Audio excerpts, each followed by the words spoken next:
Hello and welcome to the UK Asian. My name is Vijay Alice. Now, 66 years after the partition of India, the events of August 1947, the horrors, the turmoil, and the characters involved continue to fascinate and inspire people around the world. There have been countless books, films, and plays dissecting and analyzing the events of those fateful days. The latest is a play called Drawing the Line by the award-winning British playwright Howard Brenton. And at the center of the play is Cyril Radcliffe, later on Sir Cyril Radcliffe, the gifted British lawyer who was given the very daunting task of drawing the line and partitioning the subcontinent into India and Pakistan. It was an incredibly difficult job, and the play portrays the difficulties faced by Radcliffe during the 5 weeks that he was given to draw the line and partition India. The play has proved hugely popular here in London. This scene with Cyril Radcliffe and his assistants V.D. Iyer and Christopher Beaumont shows the extraordinary tension and political wrangling that took place as the border between Pakistan and India was created. That's a railway line. What? Going into Firozpur. You've drawn the border straight along the railway line. One rail in India, the other in Pakistan. Well, then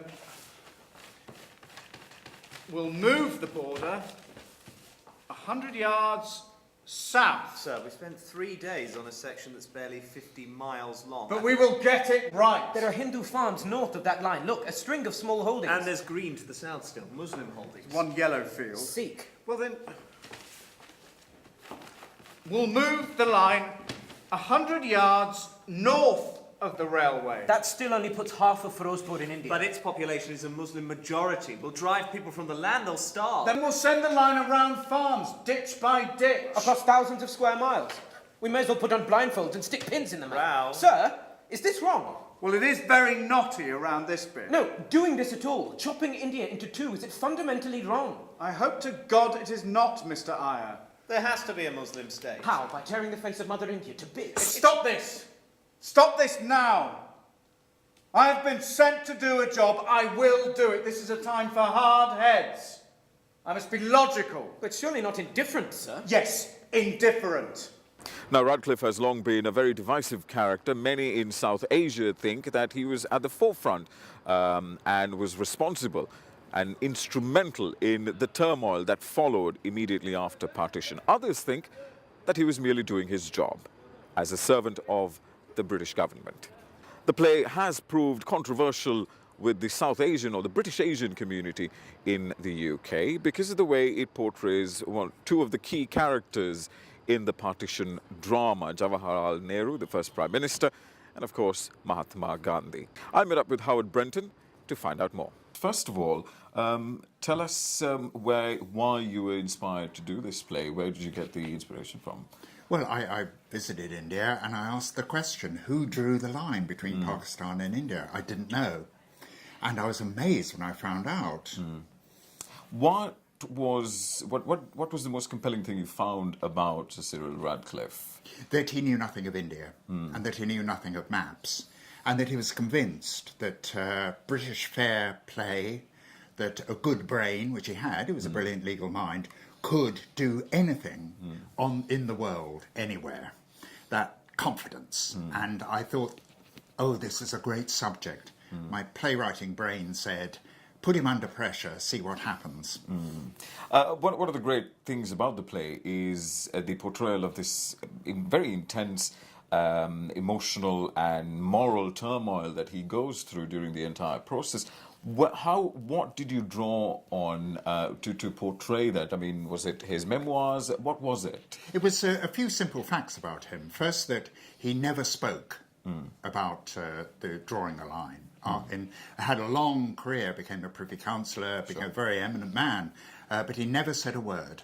He also refused his fee, and he collected up all the papers from the bungalow, all the maps and notes, and burnt them in his garden back in England. That was the key to what I portray. Also, it was known that he fell ill. And prior to actually developing the play, and then since the play has been running since the 3rd of December as well, have your opinions changed, or have you formulated a new opinion about what occurred in August 1947? I think it was always impossible because it was too late. If the British had decided to withdraw in the 30s, when Gandhi it came to England to negotiate with the government, and when Jinnah and Nehru were still of one mind about a federated India, if the British had had the courage to withdraw then, perhaps the subcontinent wouldn't have gone through the terrible experience of partition. But that's a wretched one-if about history. And a what-if. A what-if. Yeah. But another aspect about the play that has also proved controversial, particularly within the British Asian community, is the portrayal of Gandhi and also the relationship between Edwina Mountbatten and Jawaharlal Nehru. Why were you moved to portray that so overtly? I know the romance has been spoken of for many years, but what was the need to portray it so overtly? Well, you can't stage scenes in which people perhaps sleep together. You have to make up your mind whether they had an affair or not. And as a dramatist, I thought, yes, they did.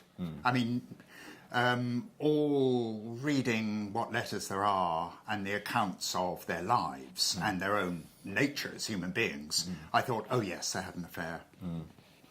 And the portrayal of Gandhi, Gandhi was a revolutionary. He had steel within him. And also his refusal to take part in the discussions about the border. And indeed, when, on the day of independence, he wasn't there.